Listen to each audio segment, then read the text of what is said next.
بسم اللہ الرحمن الرحیم بسم اللہ الرحمن الرحیم۔ السلام علیکم ورحمۃ اللہ وبرکاتہ۔ ویلکم مائی یوٹیوب چینل قرآن الکریم ٹی وی۔ معزز سامعین، امید کرتا ہوں کہ سب خیریت اور عافیت کے ساتھ ہوں گے۔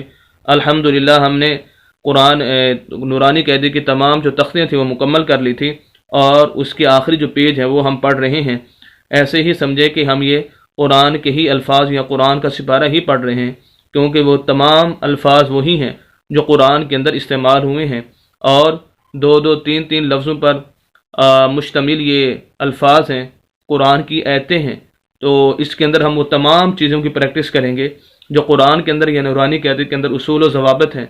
زبر زیر پیش، دو زبر دو زیر دو پیش، اور اسی طرح کھڑی زبر کھڑی زیر الٹا پیش، حروف مدہ لین جزم، اور اسی طرح ساکن کلکلہ مد شد، غنہ کرنے کا طریقہ، وقف کرنے کا طریقہ، یہ تمام چیزیں انشاءاللہ اس تختی کے اندر اور اس سبق کے اندر جو ہم پڑھیں گے۔ تو آئیے آج کا سبق شروع کرتے ہیں۔ اعوذ باللہ من الشیطان الرجیم، بسم اللہ الرحمن الرحیم۔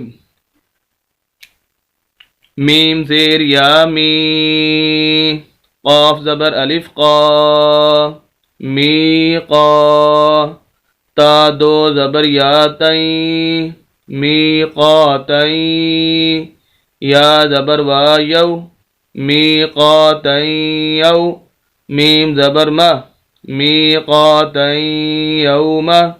اب یہاں پر میم زیر یمی کو جو ہم نے کھینچا ہے، یا مدہ ہے کہ ایسی، ویسے حروف مدہ تین ہے، الف مدہ، واو مدہ، یا مدہ۔ تو یا مدہ ایسی یا ساکن جس کے پچھلے لفظ کے نیچے زیر آ جائے اس کو یا مدہ کہا جاتا ہے۔ تو یہ یا مدہ، اس وجہ سے ہم اس کو می، اور قاف کے آگے الف ہے، یہ الف مدہ ہے کہ ایسا الف جس کے پچھلے لفظ کے اوپر زبر آ جائے، اس وجہ سے ہم اس کو کھینچ رہے ہیں۔ می قاتین، یہاں پر غنہ کرنا ہے ہم نے، اور یا زبر وا یو یہ حروف لین میں سے ہے کہ ایسا واو اور یا ساکن جس کے پچھلے لفظ کے اوپر زبر آ جائے اس کو نہیں کھینچنا ہوتا۔ تو میقاتن یوم، اگر ہم وقف کریں گے تو آخری حرف جو میم ہے اس کو ہم ساکن کر دیں گے، تو پھر ہم اس کو پڑھیں گے میقاتن یوم، یہ ساکن ہو جائے گا اور وقف ہو جائے گا۔ اگلا لفظ فا زبر فا، میم زبر یا مئی، فمئی۔ یہاں پر ایک چیز سمجھنے کی ہے کہ دیکھیں ہم نے میم کو ڈائریکٹ یا کے ساتھ ملایا ہے، ہم نے نون کو چھوڑ دیا ہے۔ تو یہ یاد رکھیں کہ یہ جو ساکن جو لفظ ہوتا ہے یا جس کے اوپر شد آ جائے، شد اور سکون، یہ دو علامتیں ایسی ہیں کہ یہ خود بخود نہیں پڑھی جا سکتی، بلکہ ان کو ہیلپ کی ضرورت ہوتی ہے، پچھلا لفظ ان کی ہیلپ کرتا ہے۔ مثال کے طور پر یہ ساکن ہے تو اس کا پچھلا لفظ جو ہے وہ میم ہے، وہ اس کی ہیلپ کرے گا۔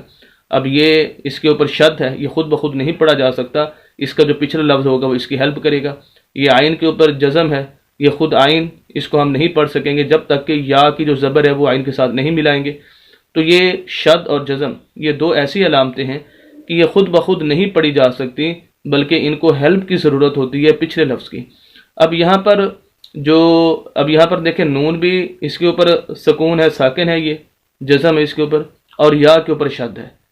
تو یہ اصول ہے کہ اگر ہم اس میم کو نون کے ساتھ ملا دیں تو نون کے اوپر تو کوئی ایسی حرکت نہیں ہے کہ جس کو ہم یا کے ساتھ ملائیں، تو اس وجہ سے ہیلپ کو تو دونوں چاہیے، اس کو بھی ہیلپ چاہیے میم کی، اس کو بھی چاہیے۔ اگر ہم میم کو نون کے ساتھ ملا دیتے ہیں تو پھر ہم ہیلپ جو ہے یا کو نہیں دے سکتے، اور اگر یا کے اس کو ملا دیتے ہیں تو نون کو نہیں دے سکتے۔ تو اب قانون یہ ہے کہ جب اس طرح کا حروف آ جائے کہ پہلا حرف ساکن ہو اور دوسرا حرف مشدد ہو، شد والا ہو، تو ساکن حروف کو چھوڑ دیتے ہیں اور پچھلے لفظ کو شد والے حرف کے ساتھ، لفظ کے ساتھ ملاتے ہیں۔ اس وجہ سے ہم میم کو ڈائریکٹ یا کے ساتھ ملائیں گے، یا قرآن کے اندر اس طرح کے بہت سارے الفاظ استعمال ہوتے ہیں تو اس کے اندر سکون والے ساکن لفظ کو ہم چھوڑ دیں گے۔ تو اس وجہ فا زبر میم کو ہم یا کے ساتھ ملائیں گے، نہ کہ نون کے ساتھ۔ میم زبر یا مئی، فمئی، یا زبر عین یا، فمئی یا، میم زبر لامل، فمئی یعمل۔ اگر ہم اس کو وقف کرنا چاہیں تو آخری حرف کو ہم نے ساکن کرنا ہوتا ہے، لیکن لام یہاں پر پہلے سے ہی ساکن ہے، تو اس وجہ سے مزید اس کو ساکن کرنے کی ضرورت نہیں ہے۔ وقف کے اندر بھی ہم اس کو ایسے ہی پڑھیں گے، فمن يعمل. تو یہ امید کرتا ہوں آج ہم نے تھوڑا ہی پڑھا ہے کیونکہ ویڈیو لمبی ہو رہی ہے.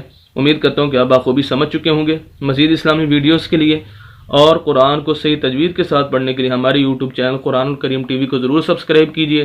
صدقہ جاریہ کر سمجھ کر شیئر بھی کیجیے. ملتے ہیں نیکسٹ ویڈیو کے اندر کل انشاءاللہ. اجازت دیں. اللہ حافظ.